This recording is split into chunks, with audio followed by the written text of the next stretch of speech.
নমস্কাৰ tree of life YouTube চেনেললৈ মই ঋতু গৌতমে আপোনালোক সকলোকে স্বাগতম জনাইছো।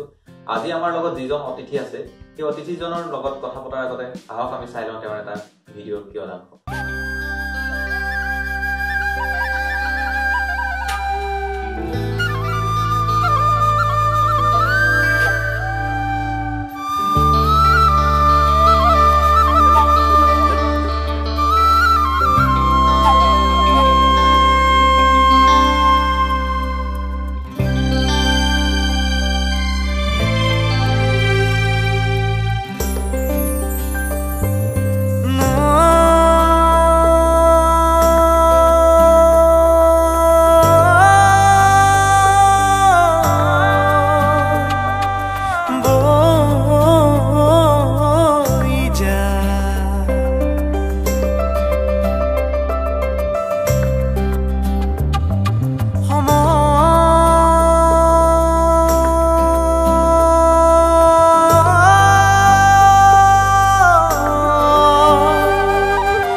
খেলে লুকা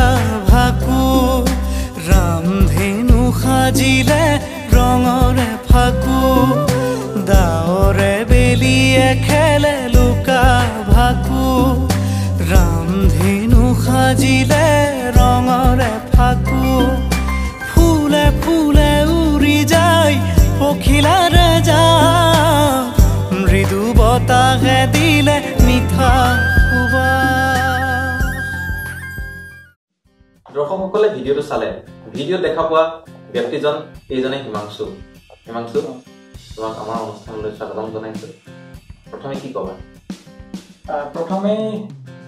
এই ইউটিউব চেনেলটোলৈ আমাক আমাৰ দৰে শিল্পীসকলক আমন্ত্ৰণ কৰি অনাৰ বাবে আপোনালোকলৈ অশেষ ধন্যবাদ। ভাল প্ৰচেষ্টা হাতত লৈছে, আমাৰ বাবেও এটা প্লেটফৰ্মৰ সৃষ্টি হৈছে। আমিও ৰাইজৰ লগত চিনাকি হ'বলৈ এটা সুবিধা পাইছোঁ, তাৰ বাবে আপোনাক বহুত বহুত ধন্যবাদ। প্ৰথমতেতো তোমাৰ গান ৰাইজে শুনিলে, গতিকে অকণমান গান এটা আৰম্ভণি কৰিলে ভাল হয়। হয়, যিটো গীতৰ কলি আপোনালোকে কিয়দাংশ দেখুৱালে, যিটো গীতৰ কিয়দাংশ আমি পিছত কথা পাতিম, সেইটো বিষয়ে পিছত কথা পাতিম, তোমালোকৰ বেণ্ডৰ বিষয়ে, তোমাৰ গানৰ বিষয়ে পিছত কথা পাতিম। তাৰ আগতে আৰম্ভণিটো এটা মানে অকণমান গাটো গৰম উঠাই লওঁ এটা গীতেৰে।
কেতিয়াৰ পৰা গান গাবলৈ আৰম্ভ কৰিছিলে? গীত গাবলৈ আচলতে সৰুৰ পৰাই আৰম্ভ কৰিছিলোঁ প্ৰথম অৱস্থাত আমাৰ ঘৰতে বৰদেউতাই বৰগীত শিকাইছিলে লাহে লাহে লোকগীত গাবলৈ আৰম্ভ কৰিলোঁ তাৰ পৰা বিহুগীত গোৱাটোতো আমাৰ অসমীয়া ভকতি ধৰ্মত বিহুগীত গাবই লাগে এৰিব নোৱাৰি বিহুগীত গালোঁ তাৰ পৰা বিহু দলৰ লগত কিছু বছৰ জড়িত হৈ থাকিলোঁ মঞ্চত বিহু পৰিৱেশন কৰা হয় লাহে লাহে আটাম তোমালোকৰ যিটো বেণ্ড আটাম কেনেকৈ আৰম্ভ হ'ল সৃষ্টিটো দৰ্শকে জানিব বিচাৰে হয় আটাম সৃষ্টি হোৱাৰ কাহিনীটো বৰ ইণ্টাৰেষ্টিং প্ৰথম অৱস্থাত আমি 3জন যুৱক আছিলোঁ তাতে আমি গীটাৰত প্ৰশিক্ষণ লৈছিলোঁ গীটাৰ প্ৰশিক্ষণ লোৱাৰ ঠাইৰ ওচৰতে সৰুকৈ এটা অনুষ্ঠান আৰম্ভ হৈছিলে তাতে পৰিৱেশন কৰিবৰ কাৰণে আমাক নিমন্ত্ৰণ কৰিছিলে আমি 3জন যুৱক অকল 3খন গীটাৰ লৈ প্ৰগ্ৰেম কৰিবৰ কাৰণে আগবাঢ়ি গ'লোঁ আৰু ঠিক যোৱাৰ আগমুহূৰ্তত আমাৰ মোৰ লগৰ যিজনে আমাৰ একষ্টিক গীটাৰ পৰিৱেশন কৰে মনু গগৈ তেখেতে ক'লে যে নাম এটা দিব লাগে গ্ৰুপটোৰ নাম এটা দিব লাগে সেই সময়তে তাৰমানে তেতিয়া এই মনুদাই নাম থ'লে এটম ইয়াৰ ফুল ফৰ্মটো হৈছে অলৱেজ থিংক এবাউট মিউজিক আচ্ছা অলৱেজ থিংক এবাউট মিউজিক বৰ interesting atom the journey of life তাৰমানে আমাৰ জীৱনটো আমি আমাৰ দৰে যিসকল শিল্পী তাৰমানে সেইধৰণে ভাবি লৈছোঁ যে অলৱেজ থিংক এবাউট মিউজিক আৰু এইটোৱে আমাৰ জীৱন দ্য জাৰ্নি অফ লাইফ এতিয়া তোমাৰ মানে এতিয়া বৰ্তমান আমাৰ বেণ্ডত থকা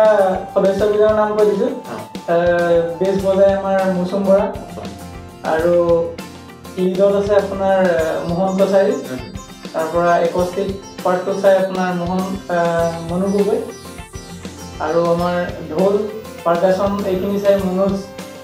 খাউন আমাৰ এইকেইজন শিল্পীৰ লগতে আমি এতিয়া কাম কৰি আছোঁ বৰ্তমান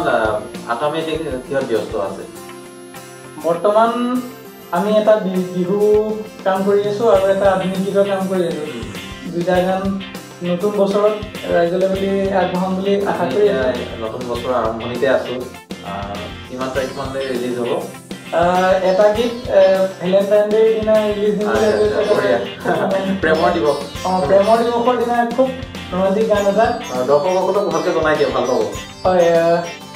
14 ফেব্ৰুৱাৰীটো সকলোৱে জানে ভেলেণ্টাইন ডে প্ৰেমৰ দিৱস সেই দিনটোতে এটা স্পেচিয়েল গান আৰু এইটো গানটো এইটো কাৰণে স্পেচিয়েল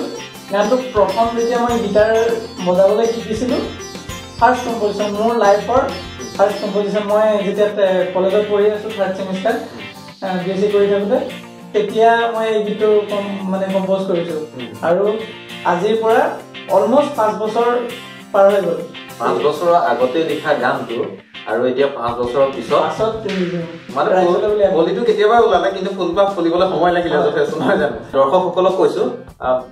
এই হিমাংশুক খুব ধুনীয়া গান গাই আপোনালোকে দেখিলে তেওঁলোকৰ যিটো ভিডিঅ' মানে তেওঁলোকৰ বেণ্ডৰ ভিডিঅ' যথেষ্ট ধুনীয়া হৈছে যথেষ্ট সমাদৰ পাইছে ফেচবুকতে কওক ইউটিউবতে কওক আমি আপোনালোকক ডেছক্ৰিপশ্যনত লিংক দি দিম আপোনালোকে চাব তেখেতলোকক জনাব তেখেতলোকক যথেষ্ট অনুপ্ৰাণিত হ'ব আপোনালোকৰ এই অনুপ্ৰেৰণাৰ কাৰণে গতিকে আপোনালোকে তেওঁলোকক উৎসাহ দিবলৈ নাপাহৰিব আমাৰ লক্ষ্যটো হ'ল হেঁপাহৰ লক্ষ্যটোৱে হৈছে এইসকল শিল্পী এইসকল যুৱকক অকণমান উৎসাহ দিয়াৰ গতিকে আৰু এইখিনিতে আমাৰ বেণ্ডৰ ফৰ্মেশ্যনত আটাইতকৈ গুৰুত্বপূৰ্ণ ব্যক্তিজনৰ নাম নল'লে আমাৰ মানে পাপ লাগিব সেইজন হৈছে আমাৰ গুৰু ৰঞ্জিত বৰা ছাৰ তেখেত দিব্যাংগ হয় যোৰহাটৰ পুলিবৰত ঘৰ তেখেতে আমাক মনু গগৈ আৰু মই একেলগে তেখেতৰ কিছু আমি তেখেতৰ লগত থাকিয়ে আমি বেণ্ডটোৰ আৰম্ভণি কৰিছিলোঁ মানে ক'ৰবাত প্ৰগ্ৰেম কৰিব হ'লে তাৰমানে তেখেতে আমাৰ লগত সংগত কৰে তেখেতে সকলো বাদ্যই বজায় পিয়ানো তাবলা গীটাৰ ভায়লিন মেণ্ডলিন সকলোখিনি বজায় তেখেতে আমাক আগবঢ়াই যোৱাত যথেষ্টখিনি অৰিহণা তোমালোকৰ যিটো এতিয়া যিটো নৈ গানটো কোনে লিখিছিলে নৈ গানটো আচলতে লিখাৰো সেইটো এটা ইণ্টাৰেষ্টিং কাহিনী আমি গানটো লিখিম বুলি বা গানটো কৰিম বুলি কোনো মানে তোমালোকৰ বস্তুটো গোটেইখিনি ধেমালি মানে বিৰাট এটা ধুনীয়া প্ৰডাক্ট এটা হৈ গ'ল হয় নৈ গানটোৰ কাহিনীটো কেনেকুৱা প্ৰথমতে কলিটো ওলাইছিলে এইখিনিতে আৰু এটা কথা ক'ব লাগিব মই 2016 চনত জি সাৰেগামাৰ যিটো সাৰেগামাৰ প্ৰগ্ৰাম হয় জিটিভি তাৰ কাৰণে যেতিয়া মানে মই সিলেক্ট হৈছিলো তুমি সিলেক্ট হৈছিলা হয় মুম্বাইলৈকে গৈছিলো তাৰে তাৰমানে সেকেন্ড ৰাউণ্ডৰ যিটো অডিশ্যন আছিল কলকাতাত আছিল কলকাতাৰ যোৱাৰ আগত বেছ বজাই যিজন মৌচুম আৰু মই আমাৰ কালিয়নী বুলি এখন নদী আছে এই নদীত নাৱত আমি দুইটা বহি পেলাই তাৰমানে এনে গুণগুণাই আছিলো আমি কৈ আছো যে নদীখনত বহি থাকোঁতে নাওখনত বহি থাকোঁতে ইমান ভাল লাগিছে নৈ বৈ যা কিন্তু সময়টো ৰৈ যায় মানে সময়টো ইমান ভাল লাগিছে এই সময়টো ৰৈ যায় কিন্তু সেই কলিটো আৰম্ভ কৰিছো তাৰ পৰা ইণ্টাৰেষ্টিংলি আমি মানে একেলগে গাই থাকোঁতে ভাল লাগিলে পাছৰ ডোখৰ লিখি যাওঁ তিনিওটাই এটুকুৰা সি লিখে এটুকুৰা মই লিখোঁ শব্দটো ভাল লগা নাই কাটি দিছোঁ তেনেকে সেই গীতটো তেনেকে কৰি পেলালো আৰু এইখিনিতে আৰু এজন ব্যক্তিক ধন্যবাদ দিব লাগিব যিটো ষ্টুডিঅ'ত আমি গোটেই ফ্ৰেমৱৰ্কখিনি কৰিছিলোঁ আমাৰ মৰমৰ জোন ছাৰ তেখেতৰ আচল নামটো হৈছে প্ৰণৱজ্যোতি বৰা তেখেতৰ আণ্ডাৰতে আমি বস্তুখিনি লৈ গ'লোঁ আৰু তেখেতে ইমান ধুনীয়াকৈ বস্তুটো সজাই পৰাই পেলালে আৰু এজন আমাৰ বন্ধু আছিলে বৰ্তমান সি অসমত নাই অৰিজিত বুলি সি বৰ ধুনীয়া পিয়ানো বজায় এবছৰ আমাৰ লগত আছিলে তাৰ পৰাই কৰ্মসূত্ৰে বাহিৰলৈ ওলাই গুচি গ'ল সেইটো তথাপিও এতিয়া কানেকশ্যন আছে বাৰু সি মানে এই নৈ গানটোৰ বৰ ধুনীয়া পিচ এটা বজাইছিলে পাছৰ ইণ্টাৰেষ্টিংলি পাছৰ যিখিনি গীতৰ পিছৰ কথাখিনি আৰু কম্পজিশ্যনটোত আমি যেতিয়া গুৱাহাটীত মেচত আছিলোঁ মৌচুমৰ মেচত মৌচুম মই মোহন তিনিটা বহি আছোঁ এনেই গীটাৰখন লৈ জাষ্ট জেমিং কৰি আছোঁ তাৰপৰা ভাল লাগিলে কোনোবা এটাই ক'লে যে গানটো বাকীডোখৰ লিখি পেলা এটুকুৰা মোহনে লিখিলে এটুকুৰা মই লিখিলোঁ এটুকুৰা মৌচুমে লিখিলে কোনোবাটো শব্দ ভাল লগা নাই কাটি দিছে তো ধেমালি কৰোঁতে মানে ফুৰ্তি কৰি থাকোঁতে গানটো ওলাই গ'ল তাৰ পৰা গীতটো যেতিয়া হৈ গ'ল তাৰপিছত এইটো পঢ়িয়ে গ'ল এতিয়া বেলেগ এটা হয় অকণমান লোকগীত টাইপৰ যদি কিবা এটা হয় তোমাৰ Boom boom boom bholanat boom boom bholanat boom boom bholanat boom boom bholanat dudu gudu domboro bajage nase prabhu bholanat boom boom bholanat boom boom bholanat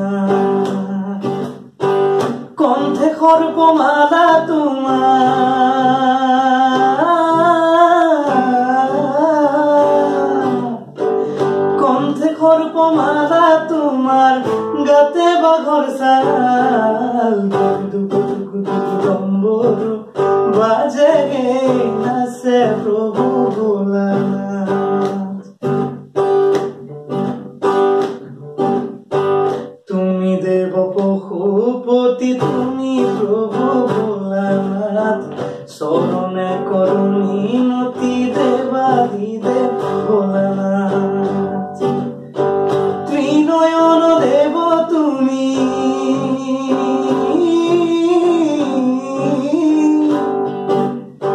Trinayan দেব তুমি পয় দিয়া থাই ডম্বরু বাজে গে নাচে প্রভু Bholanath boom boom Bholanath boom boom Bholanath boom boom Bholanath boom boom Bholanath বাহ সুন্দৰ এইটো কেতিয়ালৈ শুনিবলৈ পাব ৰাইজে এইটো ভাবি আছো শিৱৰাত্ৰি আগে এই বছৰ শিৱৰাত্ৰি আগে আকৌ ৰাইজৰ কাৰণে এইটোতো বহুতৰ কণ্ঠ শুনিছো এই গানটো